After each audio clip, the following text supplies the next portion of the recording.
Hello, everyone. Welcome inside the Faith Loop. Glad you're joining with us this fine morning. Dad and I, we are not live today. No. Well, I'm alive. Yes, you are, Pop. I'm alive. You look good, too, Dad. Yeah. But we had to record this. We had a scheduling conflict. But we will be back on Wednesday. We will be live Wednesday morning. Or I should say not recorded Wednesday morning. Right. How's that? Yeah. That work better? Yeah. All That's right. more the truth. So you're not wrong, Dad. Not wrong. Well, But- when you watch live television, is that opposed to dead television? Or Right. No, you're... I've never understood the term.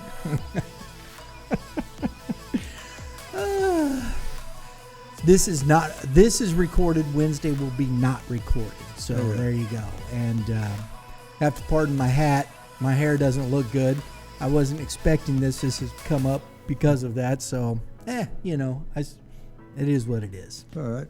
Yeah. But today, day 2,111,338 of the crisis of identity. And we've been talking about artificial intelligence. I know this isn't maybe a subject that's on the forefront of people's minds, Dad, No, I doubt it. but I think it's relevant in the way we're discussing it. Yeah, I think the only people really think about these things are maybe scientists or a few people here and there. Pick up snippets of it. You see the snippets in the news here and there and stuff, articles. But I don't think in general the American public thinks much about it. Other than maybe, just in way they look at it as far as Siri or, your phone, Or a computer. you're ordering food or things Right, of this right. nature. But as we said, the word artificial simply means man-made. And I was reading this particular article, and it was, I was watching a video actually, the generative AI, and talking about the artificial intelligence revolution. And here's that word again. And if you've listened to us for any length of time, you'll understand we don't like the word revolution, because revolution is what got us into this trouble in the first place, folks. Yep. Revolt, revolution is not a good thing. If you have to continually revolve or continually have a revolution, that means the thing that you were doing wasn't working. Yeah, well, Jefferson said it. He said we need a revolution about every 20 years because freedom is bought with the blood of patriots and tyrants. Well, what kind of solution is that? So we got to go to war every 20 years just to calm it down some, and then you're going to get the same thing over, and you're going to get the same thing over, and so we just end up killing a whole bunch of people all the time. That just don't make any sense. And to your point, Dad, what you said there, I don't think a lot of people consider that. What kind of solution is that? It wasn't. And we all sit and go, yeah, down with the tyrant. Well, wait a minute. That means many of people who don't make decisions but become fodder for governments suffer. Yeah. I don't think Jefferson was for anything they did too much, because he knew by his statements that it would fail. Yeah. Because men, he knew men would get elected, get in office that had wrong intentions and do what they wanted to do. And look at what we got today. Government was never intended to be big. The federal government in those days, everybody served at their pleasure. You didn't get paid. It was only in session about 3 months a year, and it was more for the protection from overseas and things like that, to keep us safe from those things, than it was over the power of the states. Right. The federal government was the least powerful. The States had all the power. Yeah. And it never intended to be like it. Now today, it's the largest employer in the United country. States. Yeah. That's sad, isn't it? Yeah, it is sad. It's huge. People have no idea the bureaucracies that go on. And every time a bureaucracy is formed, it's to solve a problem that's never going to get solved because the bureaucracy is never going to go away and they're going to get paid and they're not going to solve nothing. Simple as that. There you go, folks, right there. They solve it, then their job's gone. Yeah. You know, what we see in our current age and what Dad's talking about is the ability to reason, to think. And in our current age, we have a difficult time grasping or understanding what we call artificial intelligence, or as I say it, it's truly what it is, man-made intelligence. You know, we're told technology, we're told of science, algorithms, you know, that's the big word, the algorithm. What is an algorithm? Do you know what an algorithm is? You know, and the basis of it, it's a mathematical equation that continually runs in a system processing information. But what and this, you know, and this is supposed to generate computer learning.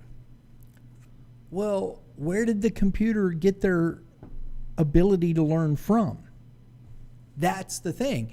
And this goes to mankind as well. Is this simply, with mankind, simply a construct of the creature becoming the creator? And that's what we've talked about for some time, right? Yep. You look at the Genesis narrative, and this is the foundation of these things: the Genesis narrative, the Adam syndrome, the construct of man becoming what he has defined himself to be, rather than being what he was defined by his creator. And this is at the heart of the revolution. This is at the heart of every rebellion. This is at the center. I'm going to use that word. At the center of mankind, at the center of their existence, at the center of everything they are and what they do. Yep. It's their thinking. This is what we have to repent of. Because, Dad, I'll ask you this. Every day we're faced with decisions we have to make, right? Yep. What am I going to eat? And I'll tell you, this is a simple thing. It's funny to me, and I've become this way more and more. People, you know, it's always been the conversation, you know, especially in our big family, you know, what do we want to do for dinner? I don't know. What do you want to do? Right. I don't know. What do you want to do? Yeah. Right? What does it matter what you will eat or what you will drink or what you will wear? Who said that? I think it was Jesus. Mm-hmm. If I eat a sandwich every day for the rest of my life, does it matter? Oh, gosh, you got to have variety, man. You can't eat a sandwich every day the rest of your life. Why not? Why can't I eat a peanut butter and bologna sandwich the rest of my life? If that's all you had, you could. Then you'd be glad to get it. Right? Yeah. And people go, well, that's not all I have. Well, so what? What is food more than? Sustenance for the body. We don't think this way, Dad. Man-made intelligence, mankind tells us that, you know, I don't have a problem with eating a steak. I don't have a problem. And here's the thing. No. When you say these things, we all run to extremes, as Dad's talked about. We're natural-born extremists. Rather than looking at the situation and understanding what it means and the context of what we're dealing with. We're making decisions most every day for basically nothing that have no real bearing on existence. Well, you know, what you was talking about, there are many peoples in the world, and more than you would think, that don't have a choice in what they're going to eat every day. Right. In fact, they eat pretty much the same thing every day. Mm-hmm. And it's the cheapest food there is. Yep. Just regular beans is a common staple in many parts of the world because it's all they have. Right. They make some homemade bread, and that's what they have every day. They're not able to have the variety we have. You know, it's funny, and it's interesting you mentioned that, Dad, because most people don't understand. In our country, the foods we eat and a lot of the foods we see now, we're in restaurants and all this stuff, were foods of the common people in these other countries. Mm-hmm. Rice Yep. is a very cheap grain to produce. Mm-hmm.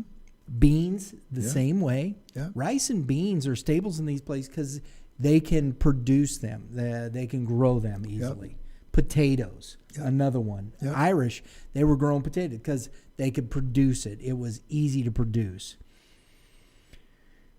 These are foods, a lot of the foods we eat in the United States of America come from very poor, humble beginnings. Yep. Steak and those types of things, beef, cattle, the fish, fruits. A lot of the fruits, I mean, these are delicacies because they only grew in certain parts of the world. And to get them there and to eat that, how many people knew what an orange was? Because they only grow in certain climates, especially then. Now we take and we process things a little different. But you don't see orange groves in Missouri. No, and you don't see them a lot of places where they used to be. I remember as a young teenager and living in Southern California, we lived in Bellflower, and my dad had an uncle that lived in La Habra. Mm-hmm. Mm-hmm. When you left Bellflower, you drove through the country to get to La Habra because there wasn't anything in between. It was all orange groves. Right. Well, today you wouldn't know when you went in from one town to the next because it's all town now. Unless you see the sign. Yeah, the orange groves are all gone. Yeah. Artesia used to be all dairies. There's not a Right. dairy left in Artesia. There's Dad, nothing. remember when we moved to Chandler in 1976? Yep. Cotton fields. It was cotton fields and dairy farms and Yep. strawberry fields. Yep, Right? yep, exactly. That's what it was. Today it's solid from Chandler to Phoenix. You can't. There's nothing left. And even further south than Chandler now, Oh isn't yeah, it? yeah, exactly. Chandler grew from when we were there from about 25,000 people was the population then. Mm-hmm. It's over 150 now. Man. And that was one of their stated goals, I remember, from Oh, yeah. the Chamber of Commerce, wasn't Yes, it? it was. I read that in their I projection. remember you, yeah. Yeah, So there you go. and they made it. They did it. They did it. And I think, we don't, coming back to this, we don't look at these decisions we make as decisions. It's just things we do. You're like, oh, I'm going to wear that shirt. Well, why do you want to wear that shirt? Well, it goes with these pants. Decision making. Why do you worry about what you will eat, what you will drink, or what you will wear? These are simple things. And there are other things, decisions that are more complex. But in all of this, where do we get the mind or the ability to reason? Mm-hmm. Where did it come from? Do we know? I'm going to say no, we don't. That's just mine. And I'm going to cite this and we'll finish and we'll talk about this here real quick, Dad. But I was telling Dad before this, I was reading this article. It's from the Stanford News. That is, yes, Stanford University, the woke nut jobs that run that particular university. Yes, I said that out loud. They were able to, and this is a quote here, develop a system to read and decode the activity of the monkey's brain cells, of monkeys' brain cells. While the animals were asked to identify whether an animation of moving dots was shifting slightly left or slightly right. Fantastic. Yeah, you can see it, but still, how does it do it? Still doesn't answer the question of how the brain cells come to make these decisions. Yeah, you can read it. Well, we can see in the cortex, we see brain activity. Yeah. We've mapped the brain and we see brain activity and they have all that. But how does it do it? Why does this lump of cells, this mass in your mind, in your skull, how is it a computer? Because basically that's what it is. No, they can map areas of your brain and they say, well, this is the area where the emotions are, this is the area where sight is. They can do that, but they can't tell you how it does it. When you can tell me how it does it, then you got something going. Okay. Mankind is consumed with this because within this man-made intelligence, what that seems to, I see from the scope of things, is it allows them to define how everything works in the mind. We can take these models of what we call artificial intelligence, man-made, and see how it learns. But you're still constructing the whole thing of how it learns, why it learns. Now you're the how-to. This is the point of it, because you can't figure this out. They don't know what blood is. They don't know why the human body is. Well, we do. We just choose not to because of rebellion, because of the revolution. And so we've set out, and what mankind has set out to do is redefine existence and set himself in a place where the algorithms become the how-to of how mankind thinks into the future. Does that make sense, Dad? Yeah. Am I explaining that okay? Yeah, it's fine. Because that's exactly what they do. I don't see how else. To me, that's exactly what they're doing. Because making a decision, well, the algorithm is that place where, and they're trying to figure out in the same way, the synapses, how a mind works. Well, if we can set these algorithms to then, and this is what they're working to do, is to create an opportunity for decision making within these algorithms. But you're the one setting the algorithm. So you're still Not don't only- really how. Yeah, not only that, without human input, that algorithm isn't going to find anything. Well, there is no algorithm without human input. That's what I mean. But I'm talking about setting it your computer. Oh, yeah. The algorithms Yeah, yeah. are designed to find things like Google. Right. That's what does it, is algorithms. But if you don't sit there and Google something, that algorithm isn't worth nothing. It's not going to get nothing done. It won't do anything. It just sits there. Okay. And now this is where the next level, they're saying that these algorithms are now teaching themselves. Yeah, right. This is the next thought process, Dad. What do you think of that? Well, I don't think anything about it because I don't think they can do it. So what do you say to that when they start saying that these things are doing this? Well, it's like a lot of things I've read in scientific journals and things that I've read through the years.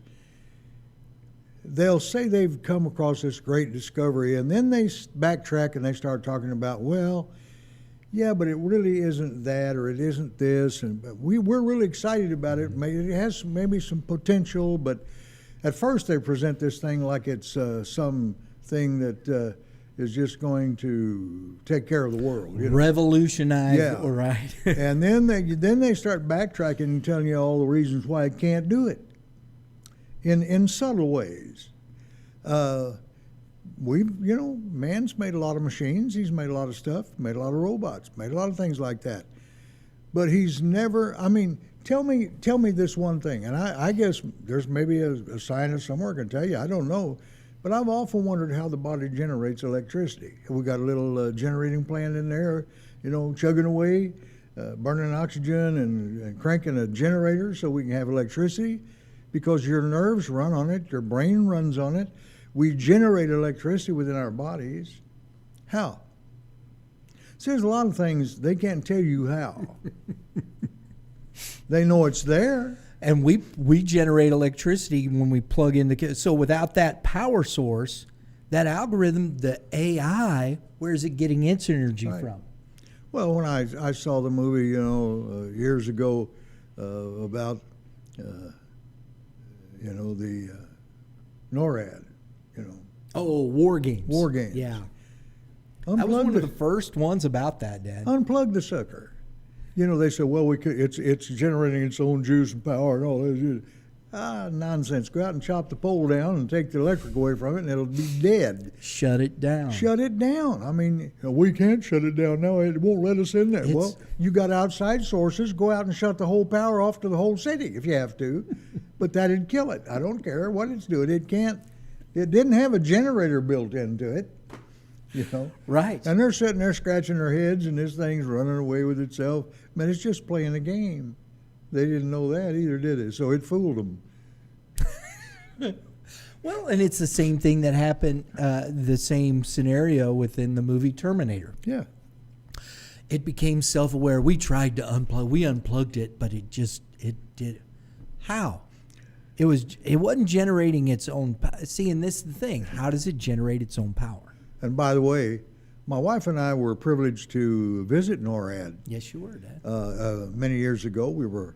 I was preaching in Colorado Springs at the time, and there was a lieutenant commander in the service, a naval lieutenant commander, and he came up to me after the service one night and he said, "How would you like to go to NORAD and take a tour?" I said, "Well, yeah." So my wife and he gave us a pass.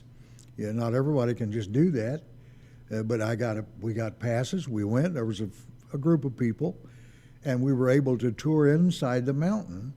And you know what? I never saw that computer in there. And we were in the war room. I mean, we stood there and looked at all the computer screens that were up there, and they told us, they said, everything in space that's out there, junk, whatever, is mapped. And the way we see, if we see something come in there that's not supposed to be there, that we know wasn't there before, then we know that maybe an attack is imminent.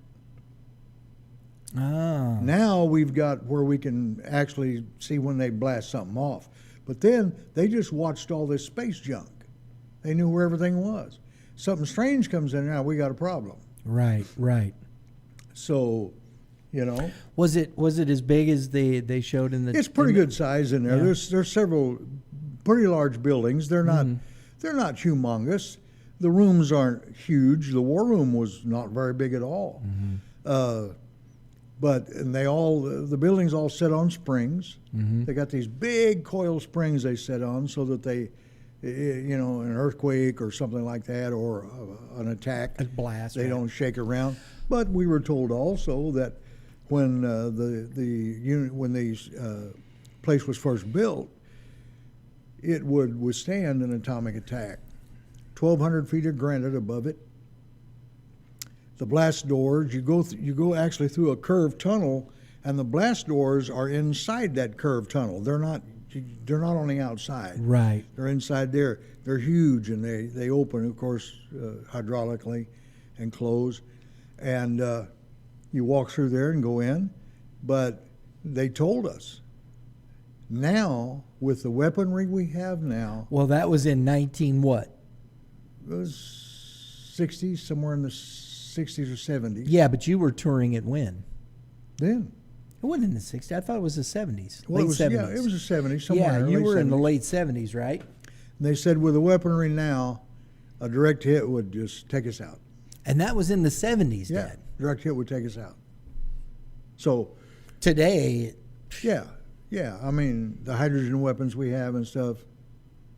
not a chance. And you know what was really, I thought, would be a cold feeling is they told us that all non-essential personnel was put outside and the doors were shut if in case of an attack. So if you were non-essential, it's just, every man for himself. assume the civil defense Yeah. position. I don't know if I ought to share that or not.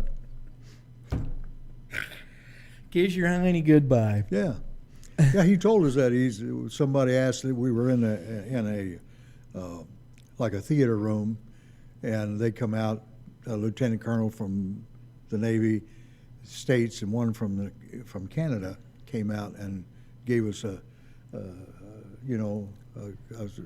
talk about and then they asked questions.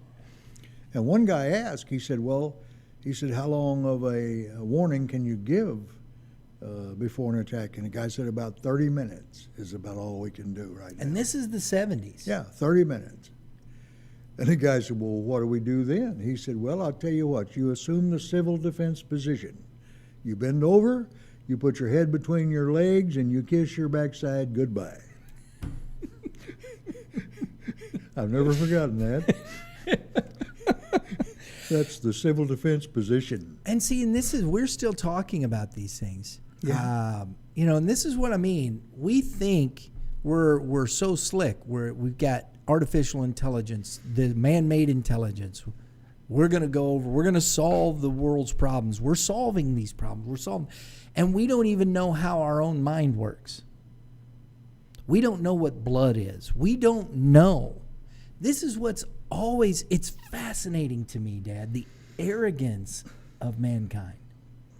Yeah. We don't know. People, I know that sounds strange to some people, but it's not. We don't know.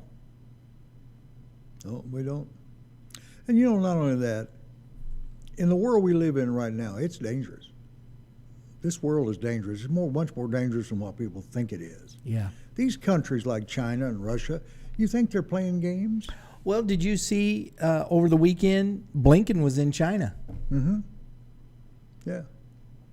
And do you realize that within one day we could set the world back into the Stone Age? Yeah, easily. With just a couple. Everything you got would be gone. And you may be gone with it. And it wouldn't take just a couple of them, Dad. Well, yeah, just two nations attacking each other. Yeah. People, and we can destroy everything. Sure. But we sure have a hard time with this life thing. Yeah, well, we're good at killing. We're good. So doesn't that show you something? Yeah, man's always been good at killing.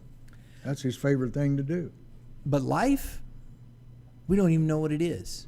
We have no clue because we will not repent of our revolution, of our rebellion, and choose to follow the path that leads to life. We won't let go of it. No, we won't. And that's what's problematic, Pop. So when we sit here and we talk about AI and decision making and all these algorithms and all this, remember this. Remember these things. They don't really know. They're telling these machines what to do. Oh, these machines are learning. They're learning. No, the algorithm, you keep developing the algorithm. And I know there will be people that will say, Brian, you don't know enough. And I may not know enough. I may not. I'm not sitting here telling you I know everything about it all. And that these algorithms can't, reach to another level and do certain things in that. But in the end, it's those algorithms can only do what they're told to do. I know they keep wanting to tell you that these algorithms are teaching themselves, and this is something I've heard recently from a couple of people that I pay attention to talking about these things. And what AI is doing, it's teaching itself. It taught itself Farsi. It taught itself these things. See, I have a hard time believing that. I do too. So what is really at the heart of this? And I know this is where people go, oh, you're just nuts, Oh, no, there's an adversary out there. What's going on? See, I think there's so much more to this than just a computer. And I know that's where people go, you go off the... I don't. We have no idea what we're dealing with. Well, some people do. But in a general population, I don't. And we're spoon-fed this information, and we just lap it up and we don't ask questions. Here's what you do. Ask questions. Really, you're going to tell me that an algorithm that you defined, that you created, now by itself, you've taught it how to learn? How to learn what? No, it does what it's told to do. Well, you know, even in the human experience, let's put it down to us. I can speak a little Spanish. Why? Because I taught myself? No, not really. I listened. I heard other people speaking it, and I learned it. I didn't teach myself. In fact, they'll tell you the best way to learn a language is full immersion. Just you got to hear it. Did you teach yourself when you were a baby to speak the language you speak? Nope. Did you? No. You're a baby. You were taught. You were taught. Your parents, you heard them talk, yeah, and you tried to say, you know, babies will mispronounce a word. They'll say it in a baby way. We think it's cute, but they're trying to say it. They're learning to talk, and so but without the input of someone that can speak the language, they're not going to learn nothing. They wouldn't be able to speak anything. Now, Dad, to your point, I think that's fascinating too, because then you have the two sides of this, right? And I go back to what I originally said. The mind of man has the ability to reason. Where'd that come from? Does a computer have the ability to reason? And this is what we're trying to do with a computer, Yep. is set in place this ability to have human reasoning. Yeah. Well, wait a minute. Why? If you don't think it's worth it or good, then why do that? If this is artificial or super intelligence, shouldn't it have its own ability to, who's giving it the ability to reason? And I think this is really, and there's a few people that talk about these things, but this is at the crux of this. I remember an experience I had. I was very young. I'd gone to Mexico for my first time to minister there. And there was a gentleman that went with us, and it was funny when we came home. He walked up to a person. I'm standing there listening to this man, and he looked at him and he said, "You know," he said, "there were little bitty kids, 3 and 4 years old down there speaking perfect Spanish. Can you imagine that?" I was just flabbergasted. That really happened. Oh, yes, it happened. Yeah, it happened. A man standing there. I didn't say anything, but I wanted to look at him and say, "Are you just an idiot or what? What do you expect them to speak? Japanese? They're Mexicans. That's their native tongue. What did you learn when you were a baby?" I mean, it's so crazy how people look at things sometimes. Yes, it is. It's just, you know, what do you expect them to speak? That's what they were taught. Farsi. Yeah, yeah. And this is what cracks me up when they say this. The computer just taught itself Farsi. Really, it picked Farsi. I remember. Yeah. Where That's where's the one we ought to learn. Where's the is Farsi in there? You know, where did go find it? Little boy that was there, he'd walk up and grab me by my leg and he'd pull my pants like that and he'd look up with this big smile, get me to talk to him. When I'd talk to him, he'd just fall over laughing because he never heard English before. He didn't know. He thought I was making fun or doing something. Yeah. Yeah, he thought it was the funniest thing he ever heard. Might be just pure, authentic gibberish. And he'd just get me and do it again because he couldn't understand a word I said. He thought, English, that sounded really funny. That guy, he's funny. He's a clown. It was cute. But that's a little kid. Yeah, it's a little kid. Yeah. He hadn't quite got to the understanding of other language. And probably, and as you said, he'd never heard that before. Never heard English before. Maybe, No, that's interesting. He thought it was a scream. How do we, when Cortez gets off the boat and these Aztecs, they had prophecies, if you want to call it that, Paintings, drawings. of the sky gods. Yeah. That's what they thought of these Yeah, people. they thought they looked like conquistadors. Yes. And so here you have this, and the language they didn't know. How do you communicate? Right. Reason and how the ability to understand, know, making decisions. How do you make a decision? This is, in one respect, there is a part of this I think that's very interesting. And I think I said this to you the other day, Dad, because I think about this subject because I think it's so very important and vital. And Dad and I have been having a big discussion over this afternoon about certain things, and we're talking about this particular thought process, really, because decision making and how things are, and I think it's very important. I really do. Because we have to understand what it means to repent. Yeah. And letting go of this world. That's not something that's just this, oh, okay, you know what? No. Where's your mind and how do we reason? Because we, in our society, I should say, and I don't think this is something new. We like to sit around and go, the education before this, the classical education, man, they really taught you how to think, critical thinking. No, I don't. I really don't think so. I think man's been pretty much told what to do for a long time. But in our systems, there are a few, but most of the time we are told what to do. And we do what we're told rather than being given instruction and learning how to reason through the instruction. Mm-hmm.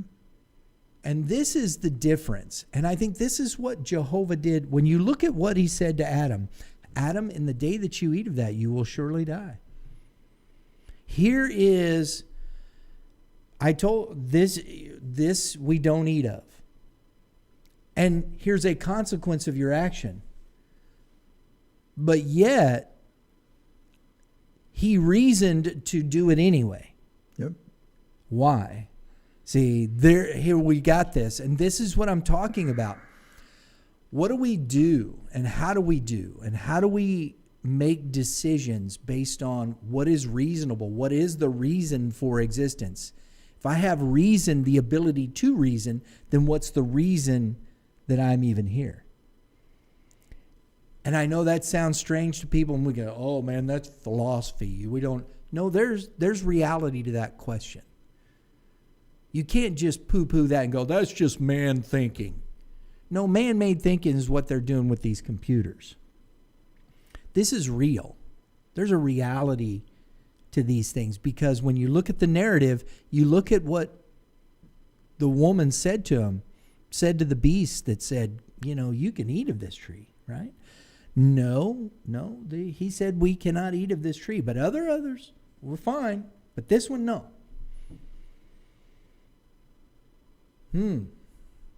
But he did say it, but he just knows that when you do that, where did that influence come from? How is this beast of the field influenced to say these things to her? Where do these things come from? How do we understand this? What do we know? And I think this is very important, and it's vital to what we're seeing in the world today, especially as it's coming down to these questions, Dad. Yep. When you see science fiction movies, they get off into these, like, several years ago, the Terminator. Oh, here's this big machine. Mm-hmm. Did it make decisions? No, it did what it was programmed to do. It was sent there to kill that girl, right? Yep. And anything else got in the way, it didn't matter. But that was the mission. Right. And until it was destroyed, that was its mission. It was trying to do it the last time it before it crushed its head in that machine. Okay? So who programmed it? Did it really have any reasoning behind it? Or no, it was programmed. So even then, they almost deny what they are saying. Yeah. You know what I mean? Yes, I do. Here we've got this machine and all of that. So the other machines have the reason to build, but yet, Right, yeah. Right? They programmed it, but how did, it gets so far out and just, right. Yeah, but he couldn't reason. He's just after her. That's all he was. It was a sin to do. And the machines are making machines, and they're doing, yeah, right. Oh, I always remember C-3PO, man. It's a shut me down. Yeah. Machines making machines. Yeah, shut me down. I thought that was funny. Yeah.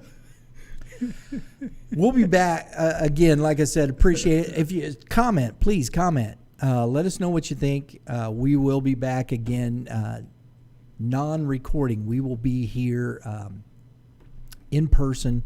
You'll be able to interact with us. I don't want to say live now, Dad. Yeah. In person, that's it. In person, but Real time. Real time. There you go. It'll be real time. That's right. We will be real time streaming on Wednesday. We hope you enjoyed this conversation. We'll come back with more on this on Wednesday. So until then, everybody, thanks for tuning in. We do appreciate it. Share it out with your friends. If it's interesting to you, please share it out with your friends. We love that. If you haven't subscribed, please subscribe. We appreciate it. So until then, everybody, have a great day in the Lord. And always remember to give love And give life. and give Jesus.